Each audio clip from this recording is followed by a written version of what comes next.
Hello, this is Matt on the Moon Lambeau channel. Well, XRP and crypto derivatives are banned now in the UK. So I've got a story from Crypto Newsflash titled Breaking UK Bans Sale of Bitcoin, Ethereum, and XRP Derivatives to Retail Customers. And so I had a number of people contact me and ask what the heck's going on with this on the Twitters here. And some people understandably had a little bit of confusion as to what does this mean, like that they're banning outright the cryptocurrencies. The answer to that is no, they're not banning the cryptocurrencies themselves, they're banning derivatives. And so I will be running through exactly what the heck it is they're talking about, the implications for the space and XRP specifically, and as well as some community thoughts on this. So I got some stuff from the Twitters to share with you. But before we go any further, ladies and gentlemen, boys and girls, if you would please ever so delicately tap the like button, I would definitely appreciate that, because if you do, it will tell the YouTube algorithm that you don't completely hate this content. Maybe you hate it a little bit, which would be perfectly reasonable. I mean, it's coming from Moon Lambeau. Who is this schmuck? But then the YouTube algorithm will push it out onto other unsuspecting victims, so I certainly would appreciate that. And also, I recommend that you treat yourself, girl, by subscribing to the Moon Lambeau channel. It don't cost nothing, son. Take my free content. Damn it. All right, into this piece now. The market for crypto derivatives, like Bitcoin, Ethereum, and XRP, and other cryptocurrencies, has taken a severe hit. Yeah, it depends on your perspective. We shall see. The UK Financial Conduct Authority, or FCA for short, has banned its trading for retail customers. In the official announcement, the regulator declared that the above products are harmful to consumers for 5 main reasons. And by the way, the FCA, they're the ones that over in the UK declared that XRP is a utility token, and thus not a security, which is fantastic, by the way. You need to see that from the United States. So we're going to get that ever? I certainly hope so. Anyway, firstly, the regulator stated that the underlying assets do not have a reliable basis to protect their value. Second, the FCA believes that abuse, illegal activities, and financial crime are widespread in the secondary crypto market. In addition, the FCA argues that cryptocurrencies are extremely volatile and that end users do not have a sufficient understanding of the underlying assets. So there you go. And that one I always have beef with no matter what we're talking about. It's you're too stupid for your own good. They might as well just came around and said it. Because again, did you hear what I said here? This is what they wrote. Cryptocurrencies are extremely volatile and end users do not have a sufficient understanding of the underlying assets. Yes, again, indeed, you are too stupid for your own good. You need the government to protect you from your own stupidity. How do you even get your shirt on in the morning? Does the federal government help? I know they must. It's a complex task. And finally, the FCA claims that investing in derivatives of cryptocurrencies is a harmful investment. And they stated, quote, "These features mean retail consumers might suffer harm from sudden and unexpected losses if they invest in these products, which include well-known tokens such as Bitcoin, Ether, or Ripple XRP." They should have just written XRP, but see, these guys are the smart ones in the know. They know what they're talking about. They know what they're talking about so much as it pertains to cryptocurrencies that they just said that Ripple is a cryptocurrency. No, it's a fintech company, you idiot sticks, based out of San Francisco, California. It is not a cryptocurrency. But here's the wizards of smart here say, no, we'll protect you from your own stupidity. And we'll help you get your shirt on in the morning because you don't know how to do that either. And then they stated, specified investments are types of investment which are specified in legislation. Firms that carry out particular types of regulated activity in relation to those investments must be authorized by the FCA. And so I have a couple thoughts on this at a minimum.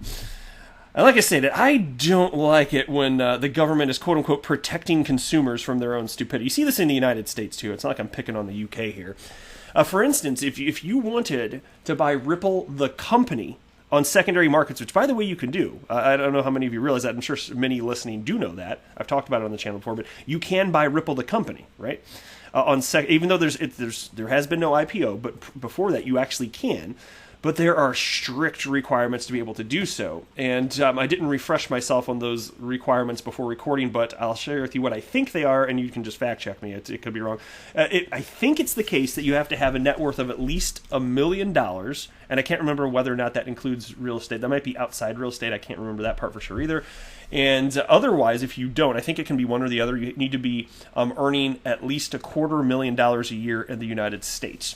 Because if you don't hit those, for some reason, those are the metrics that means you're now somehow smart enough to take on that type of risk. You can buy stocks without these limitations, but to buy Ripple, the company, which is not publicly traded, the government's like, no, we're just going to set really arbitrarily high, ridiculous standards so that the average human can't do it. And the stance that I have in general in life is it comes down to personal responsibility. So if you're stupid and you cause yourself financial harm, then fine, maybe you are stupid.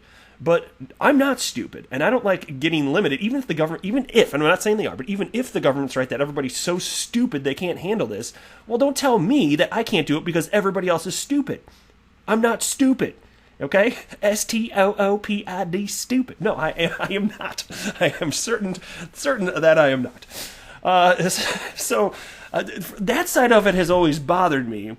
But wait till now there is a flip side to this. There's reason to believe that this actually, despite the fact that it takes away freedoms, in my humble opinion, there's reasons to believe that there will be positive consequences of this, which I will also share with you in just a moment here. Let me go through this piece a little bit further. There's a little subheading: UK's FCA targets Bitcoin, Ethereum, and XRP derivatives. The UK regulator claims that the ban on crypto derivatives will save UK consumers around £53 million a year. In addition to the ban, the FCA has determined to prohibit the distribution and marketing of any derivatives to UK consumers. Specifically, the FCA mentions the following derivatives: options, futures, contracts for different CFDs, and exchange-traded notes. And so think about this. When we're talking about derivatives, and just to be clear, I want to make sure everybody knows what we're talking about. A derivative is a representation of an asset with underlying value, more precisely, a price attached to it, right? So just think of a derivative as a representation. It's a contract that is a representation of something else. In this case, we're talking about a contract that would be a representation of XRP or any other cryptocurrency here. So it's not the cryptocurrency itself. And so even, you can think about this, so like cited here, and this is true, even, obviously there's been Bitcoin futures contracts in the United States. Those are derivatives. Should we not allow those also because people are too stupid?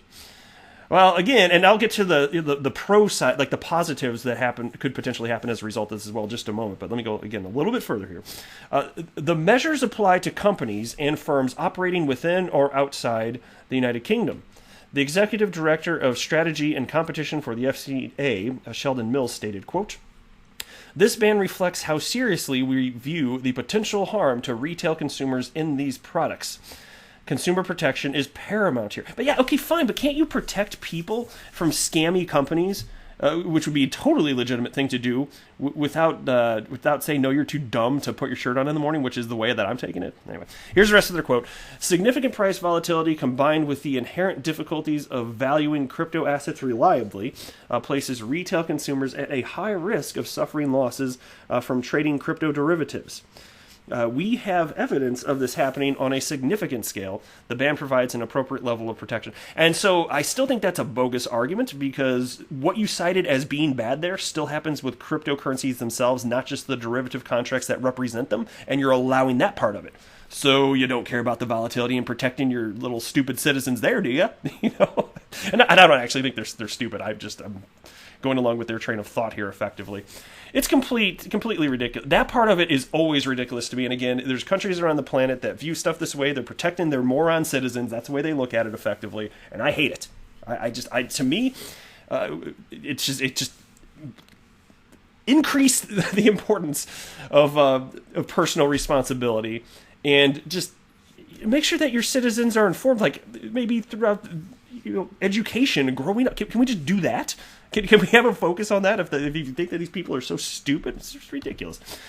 So Galgatron, XRP community member, highlighted this and wrote the following: "The FCA ban on crypto derivatives is a good thing for crypto. It eliminates value-diluting, artificial inflation, scammy, false crypto products. This means more demand for actual crypto." And those are totally legitimate points, to be clear. They absolutely are. But and because it does artificially, so instead of people being forced to jump into crypto if they want that type of exposure, they can get involved in derivatives contracts, which are not directly affecting price. So it can have an overall positive impact potentially on the ecosystem, but if you want to get in, you have to have the cryptocurrency, then that's what he's talking about there. You're talking about value dilution based on contracts that represent rather than the actual cryptocurrencies. That's what he's talking about, and he's hitting the nail on the head. There is truth to that. But then I'm kind of speaking out of both sides of my mouth, but I'm really just acknowledging pros and cons. That's all I'm attempting to do here. But on the other side here, you can think about with other asset classes historically that are more in the world of legacy asset class, if you want to consider that. Should we not allow that for other asset classes, or is it only value diluting for cryptocurrencies? Like, why are we allowing futures contracts for anything then? And so I really am not necessarily a fan of restricting people's freedoms when it comes to this stuff, but I acknowledge that if they're going to do it, there could be potential benefits for cryptocurrencies. Now, some people I know would argue on the flip side that, okay, yeah, but if you have the type of infrastructure that you see around other assets, including derivatives, this or that it'll draw more people in, and then some people inevitably will actually get interested in the core cryptocurrencies themselves, and so it could drive interest and adoption. I've seen that argument as well. I don't know for sure which way it's going to go. I think both points are valid. I just don't have data that would lead me to believe for sure which is better or worse. Now, if you're just going to knock it out altogether as far as the scammy stuff, yeah, you're eliminating that opportunity. So that I feel highly confident Galgatron is absolutely nailing correct. Because again, if you can't have any derivatives, period, then the ones that would be scams also are not there. So that's pretty open and shut case. And so more demand for actual crypto. And again, that will be true unless it would have been the case that more people would have been drawn to actual crypto if first introduced through derivatives. So again, I don't know for sure, but it's a reasonable point. Galvatron's making salient points here, and I just wanted to bring it up. I'm not saying he's wrong. In fact, he's mostly right for sure. And then there's just that one little point where I'm like, could be right. Not completely sure, but could be. It's pretty reasonable. And then I responded that this whole concept, it just makes me think of fractional reserve banking. That's what I tweeted in response. Blah. With fractional reserve banking being a system in which banks are effectively able to loan out money that they don't have. It's disgusting. And so like anybody else that would do this, because it's effectively like printing money, it might as well be. Anybody else would go to jail for a very long time, but central banks, they just do this. They're allowed to do it. That's fractional reserve banking. And so the reason it made me think of this is because you've got these contracts and people are putting real money down and they're placing bets on pricing, especially with the case of futures contracts. But they don't have to actually hold Bitcoin, like Bitcoin, for example, if it's Bitcoin or pick your cryptocurrency, they don't have to hold it. And so they don't have it, but they're betting on it. And so it just made me think about it. It's not exactly the same, but it's pretty close. But fractional reserve banking is freaking ridiculous and kind of disgusting, right? Anyway, that is it for this video. I am not a financial advisor. Do not buy or sell anything because of anything that I say or write. That would be a very, very, very bad idea. Until next time, to the moon, Lambo!